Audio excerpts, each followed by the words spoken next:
Hello friends, diabetes మీద మరొక interesting topic గురించి ఇవాళ చర్చిద్దాం. షుగరు నియంత్రణ, షుగరు నివారణ.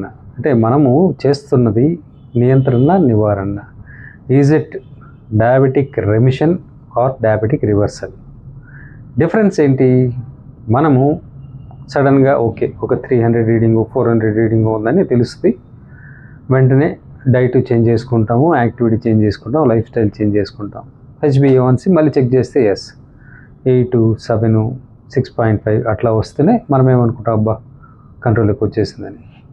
కానీ మళ్ళీ బిజీ అయిపోయో, స్ట్రెస్ ఏర్పడో, లేకపోతే పర్సనల్గా టైం ఇవ్వలేకపోవడము జరిగితే మళ్ళీ నెమ్మదిగా షుగర్ పెరుగుద్ది, HbA1c పెరుగుద్ది. సో దీన్ని మనము ఎంతవరకు డయాబెటిక్ రివర్సల్ అనొచ్చు? No, this is diabetic remission. నివారణ కాదు, నియంత్రణే. సో అప్పుడు నివారణ అంటే ఏంటి? డయాబెటిక్ రివర్సల్ అంటే మీరు ఇన్సులిన్ వాడకం నుంచి బయటికి రావడము, మందులు వాడడం మానేయడము, నచ్చింది తినగలడం. దీన్ని డయాబెటిక్ రివర్సల్ అంటారు.